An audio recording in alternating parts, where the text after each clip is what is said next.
Yo, what's going on? It's YEYNotGaming. We back with another build video. I did a point guard, a tall point guard build, and I did a center too as well. This time we're going to be focused on the back end power forward.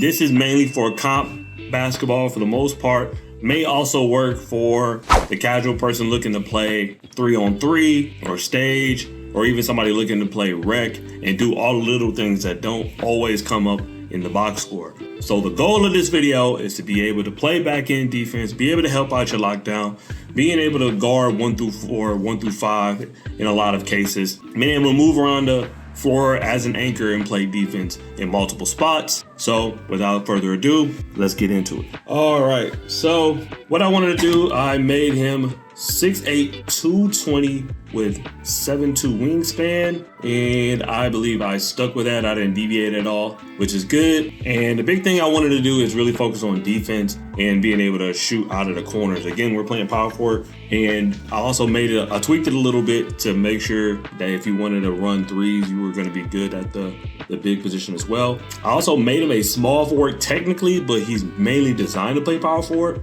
Your lockdowns, your guards are going to be at the guard position most likely, and then you're going to line up at the 4 in most cases, unless you go double 4s. So I'll start off with a close shot of a 73. I believe I did a little bit of the build by badge setup, and that's what it came out to. I really just wanted the bare minimum, just wanted to be able to score underneath if need be. Didn't really focus on scoring with finishing that much. I think the most we're going to be getting is like backdoor cuts. So something like driving layup doesn't need to be super high. Driving dunk, I got a 73. Standing dunk is going to be fine at a 46. We're going to be able to inch up and dunk as long as we don't have any contact, since we have an 80 vert. That's going to help us out on that end. We got bronze dunk badges, and we got some bronze close shot badges.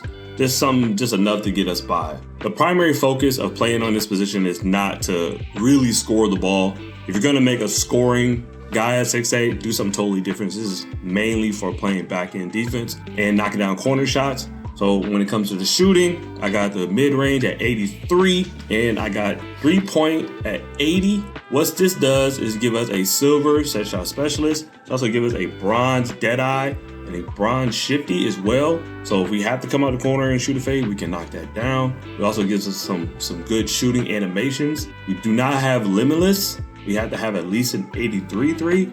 So good thing we have cap breakers, to where if we really need it, we can go up a little bit. And I finished with a free throw of 72, and that's just gonna be good enough. I know a few free throws that is gonna work, and I'm sure there's gonna be a few people that post free throws on the timelines or on YouTube, to where we can not get a free throw that's pretty consistent, like a world-renowned free throw that everybody's gonna use. I use your Hornacek for the last 5-6 years. So I'm probably going to stick with that until something else pops up. But wanted to stick with that with our shooting. Passing and playmaking. Speed with ball is 68. Ball handles is 63, nothing crazy. Just wanted to be able to just kind of hold on to it. I don't think we get any badges with that. Pass accuracy is a 71. That's the floor of pass accuracy you're going to want on most of your builds. Pretty much all your builds. Your floor pass accuracy is going to be 71. I think the most you should have on pass accuracy is 87. You really don't need nothing higher than that. If you're doing that, you're just doing it for vanity. It's not really necessary. Now, the most important part is the defense. With the interior, I got it at a 70.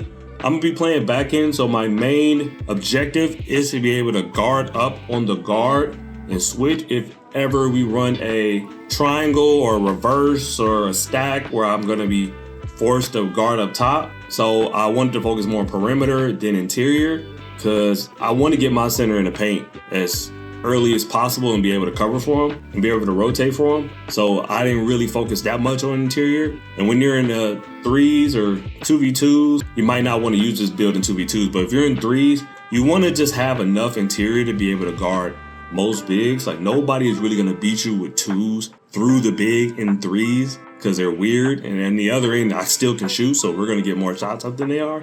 So I'm not really worried too much about 3v3 situations. And I have an 85 perimeter, an 85 steal, and an 84 block. 85 perimeter will give us a silver challenger, silver unmovable enforcer, gold off ball pass, silver on ball menace, and silver pick dodger. That's more than enough to have at power forward. Most times if you're at power forward and you're on the ball, you're on the guard, they don't really, you won't be in many pick and roll situations unless you're going like double bigs or something, or double power forwards or something. So silver badge is going to be enough. As long as you have some kind of stick and some kind of brain, you'll be able to guard it. And then with his 85 steel, you're going to have glove at silver, and then you're going to have interceptor at gold. And this is going to be perfect for taking those lane steals and being able to blitz.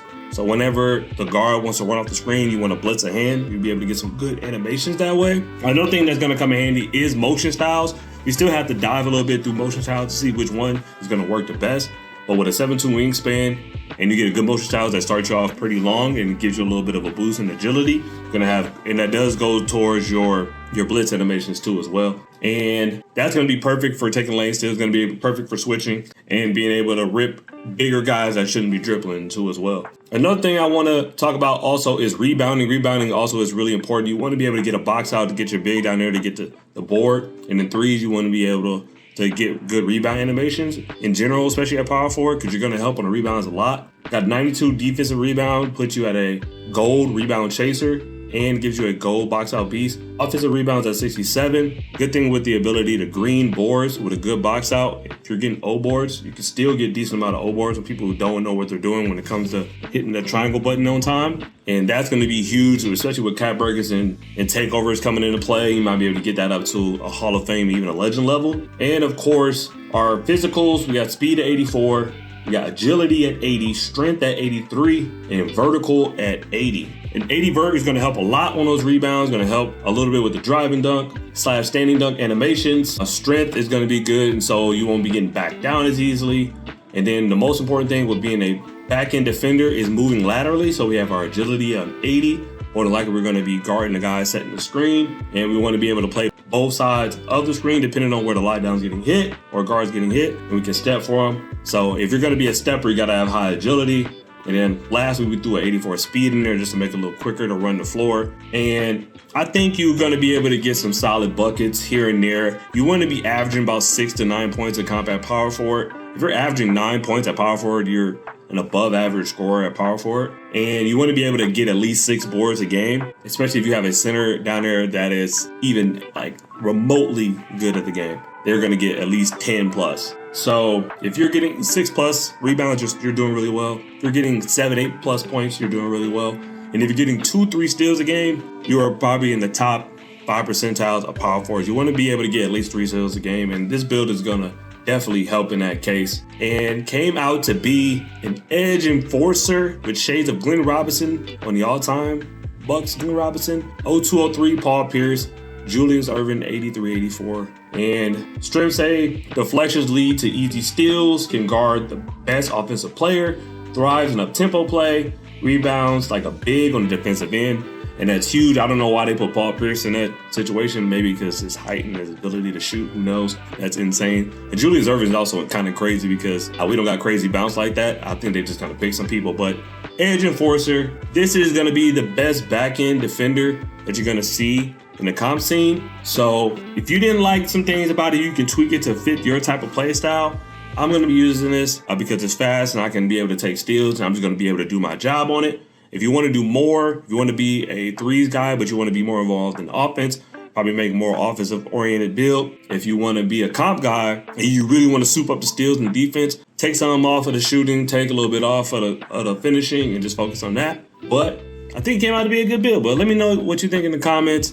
I'd like to hear your thoughts. Go ahead and subscribe to the channel if you haven't already. Trying to build a brand, trying to grow the channel and do more videos like this. Like I said, plenty of times at this point, I don't do builds too much, but if y'all want me to do more builds, I'm more than happy to do so. But like the video, and until next time, love y'all. Remember that.